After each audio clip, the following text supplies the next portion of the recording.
Hello everyone, I am Dr. Shweta, consulting obstetrician and gynecologist, practicing in Vedanta Healthcare, Kharghar. आज मैं आपको PPH के बारे में बताने वाली हूँ। पीपीएच मतलब पोस्टपार्टम हेमरेज। अमूमन नॉर्मल डिलीवरी के बाद 500 ml और सिजेरियन के बाद 1 लीटर और ब्लड लॉस नॉर्मल होता है। अगर इससे ज़्यादा ब्लड लॉस हुआ तो उसको पीपीएच बोलते हैं। इंडिया में 1997 से लेकर 2020 तक 13 लाख औरतों की जान जा चुकी है because of pregnancy and it's complication. इसमें से 30 to 40% केसेस पीपीएच की वजह से होते हैं। तो चलिए जानते हैं पीपीएच के बारे में। डिलीवरी के बाद 24 आवर्स के अंदर अगर पेशेंट को एक्सेस ब्लीडिंग होती है तो उसको प्राइमरी पीपीएच बोलते हैं। प्राइमरी पीपीएच के कॉज क्या है? इसके 4 कॉजेज होते हैं। The 4 T's of PPH. पहला है टोन, दूसरा है टिश्यू, दूसरा है ट्रॉमा और चौथा है थ्रोम्बिन। इसमें से टोन 80% ऑफ केसेस के लिए रिस्पॉन्सिबल होता है। तो व्हाट इज़ टोन? तो अमूमन जो है प्रेगनेंसी के पहले जो बच्चेदानी होती है वो छोटे से टेनिस बॉल के साइज़ की होती है और जैसे जैसे प्रेगनेंसी बढ़ती है ये बच्चेदानी भी बढ़ती जाती है टू अकोमोडेट द बेबी। और डिलीवरी के बाद ये बच्चेदानी सिकुड़ने भी लगती है और इस सिकुड़ने की वजह से माँ की ब्लीडिंग कम हो जाती है और ब्लीडिंग बंद हो जाती है। अगर ये बच्चेदानी सिकुड़ना बंद कर दे तो इसको अटोनिक पीपीएच बोलते हैं। Second is trauma. अगर डिलीवरी के टाइम पे माँ का नीचे का जगह फट जाता है, सर्विक्स में टेयर हो जाता है तो उसकी वजह से ब्लीडिंग होती है। तीसरा है टिश्यू। अगर डिलीवरी के बाद माँ के अंदर बच्चेदानी में प्लेसेंटा के बिट्स या क्लॉट्स रह जाए तो उसकी वजह से पीपीएच होता है। और चौथा और सबसे रेयर कॉज इज़ थ्रोम्बिन।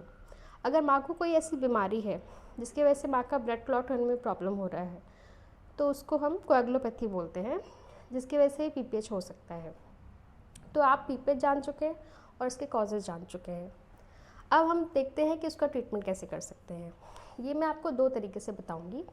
पहला ये कि पेशेंट क्या कर सकता है टू प्रिवेंट पीपीएच और दूसरा ये कि डॉक्टर्स को क्या करना चाहिए अगर पेशेंट को पीपीएच होता है तो पहले हम पेशेंट्स की बात करते हैं। पहली बात तो पेशेंट को ये डिसाइड करना पड़ेगा कि वो एक हाई रिस्क प्रेगनेंसी है या लो रिस्क प्रेगनेंसी है। उसके लिए कुछ रिस्क फैक्टर्स होते हैं जिसमें हमको असेस करना पड़ेगा और पेशेंट को क्लासीफाई करना पड़ेगा। तो पीपीएच के रिस्क फैक्टर्स हैं कि अगर पेशेंट की 4 बार से ज़्यादा डिलीवरी हुई है, पेशेंट के ट्विन्स हैं, ट्रिपलेट्स हैं, या पेशेंट का बच्चा बहुत बड़ा है जिसकी वजह से बच्चेदानी और बढ़ जाती है। अगर बच्चे का वज़न 4 किलो 4.5 किलो से ज़्यादा है तो फिर आगे कि अगर पेशेंट को फाइब्रॉइड है या सेप्टा है उसकी वजह से ब्लीडिंग ज़्यादा हो सकती है और उसको क्लासीफाई करना है कि वो हाई रिस्क है कि लो रिस्क है। सेकेंड चीज़ पेशेंट क्या कर सकते हैं, पेशेंट को अपना न्यूट्रिशन और हेल्थ स्टेटस बना के रखना है पूरी प्रेगनेंसी में। अगर पेशेंट का हीमोग्लोबिन कम है, 10 पॉइंट से कम रहेगा तो पेशेंट को ब्लीडिंग होने के चांसेस बढ़ जाते हैं। और कैसा है कि ये विशियस साइकिल है। अगर पेशेंट का हीमोग्लोबिन 9 से कम है तो patient is more prone for PPH, उसको एक्सेसिव ब्लीडिंग होगा। वो एक्सेसिव ब्लीडिंग हुआ उससे पेशेंट का हीमोग्लोबिन और कम होगा जिससे कि और ज़्यादा ब्लीडिंग होगा। तो एक विशियस साइकिल बन जाती है। तो पेशेंट क्या कर सकते हैं कि पूरी प्रेगनेंसी में अपना न्यूट्रिशन, अपना खान पान पे ध्यान रखें, आराम करें जिसकी वजह से उनका हीमोग्लोबिन बढ़ जाए। थर्ड चीज़ कि पेशेंट को अपना ब्लड ग्रुप पता होना चाहिए। अगर पेशेंट को ब्लड ग्रुप पता है और कोई रेयर ब्लड ग्रुप है जैसे AB negative, A negative, B negative, तो ऐसे हॉस्पिटल में डिलीवरी करानी पड़ेगी जहाँ पे ब्लड बैंक में ये सब ब्लड अवेलेबल हो। छोटी छोटी चीज़ों का ध्यान रखें।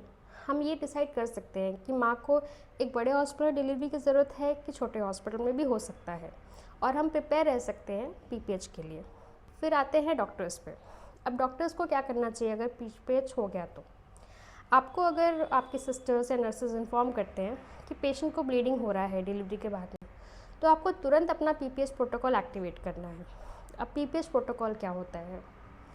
पीपीएच प्रोटोकॉल में first step is to shout for help. Hospital में जितने भी डॉक्टर्स है, स्टाफ है, नर्सेज, आपको सबको लेबर रूम में बुलाना है क्योंकि पेशेंट पीपीएच में गई है। It's very crucial. ये गोल्डन आवर होता है जिसमें आप पेशेंट को बचा सकते हैं। तो आप सबको बुलाइए। पहला स्टेप है आप पेशेंट को चेक करिए कि पेशेंट वाइटली स्टेबल है या नहीं है। उसके बाद आपको डिसाइड करना है कि पेशेंट को ब्लीडिंग क्यों हो रहा है, वो 4 T's में से क्या कॉज है जिसकी वजह से पेशेंट को पीपीएच हो रहा है, और उसके हिसाब से हम ट्रीटमेंट स्टार्ट कर सकते हैं। मोस्ट कॉमनली जो कॉज होता है वो अटोनिक पीपीएच होता है। तो उसके लिए हम पहले मेडिकल ट्रीटमेंट स्टार्ट करेंगे। कुछ यूट्रोटोनिक ड्रग्स होते हैं जो हमको पहले पेशेंट को देना है। उससे अगर यूट्रस कॉन्ट्रैक्ट हो गया तो वेल एंड गुड। अगर उससे नहीं होता है तो हमको फंडस मसाज करनी है, बाईमैनुअल कंप्रेशन कर सकते हैं, बलून टेम्पेनाट कर सकते हैं, उससे भी ब्लीडिंग रुक सकती है। अगर इससे भी नहीं हुआ तो पेशेंट को ओटी में शिफ्ट करना है, पेशेंट का ब्लड रिज़र्व करना है, और ओटी में शिफ्ट करने के बाद हमको पेशेंट को ओपन करना होगा, उस पर हीमोस्टैटिक सूचर्स लेने होंगे। अगर उससे ब्लीडिंग बंद होती है तो ठीक है, अगर उससे भी नहीं होती है तो हमको फिर इंटरनल इलियाक लाइगेशन करना पड़ेगा। उससे भी नहीं होता है तो हमको फिर बच्चेदानी ही निकालनी पड़ेगी, जिसको ऑब्स्टेट्रिक हिस्टेक्टमी बोलते हैं। ये लास्ट स्टेप है, इसके आगे कुछ नहीं है। इसके बाद अगर जो सेकंड कॉज है ट्रॉमा, अगर पेशेंट को सर्वाइकल टियर है या पेरिनियल टियर है 3rd डिग्री 4th डिग्री, तो आपको एक सीनियर गायनेकोलॉजिस्ट को बुलाना पड़ेगा और आपको फिर उसका स्टिचिंग स्टार्ट करना पड़ेगा, और साइड बाय साइड आपको पेशेंट को ब्लड भी देना है। तो इस तरह से आप ट्रॉमा में पेशेंट को बचा सकते हैं। थर्ड चीज़, अगर पेशेंट का प्लेसेंटा चिपका हुआ है या प्लेसेंटा अंदर रह गया है तो आपको MRP करना पड़ेगा, मैनुअल रिमूवल ऑफ प्लेसेंटा। अगर पेशेंट का प्लेसेंटा चिपका हुआ है, नहीं निकल रहा है, तो आपको शायद हिस्टेक्टमी भी करना पड़ सकता है। जो लास्ट केस है विच इज़ थ्रोम्बिन, इसमें पेशेंट को आपको ICU सेटअप में शिफ्ट करना पड़ेगा, जहाँ पे पेशेंट का प्रॉपर एनालिसिस हो, उसको क्रायोप्रेसिपिटेट, क्लॉटिंग फैक्टर्स, ब्लड सब देना है और पेशेंट को मॉनिटर करना रहेगा। तो ये सारी चीज़ें हम डॉक्टर्स कर सकते हैं।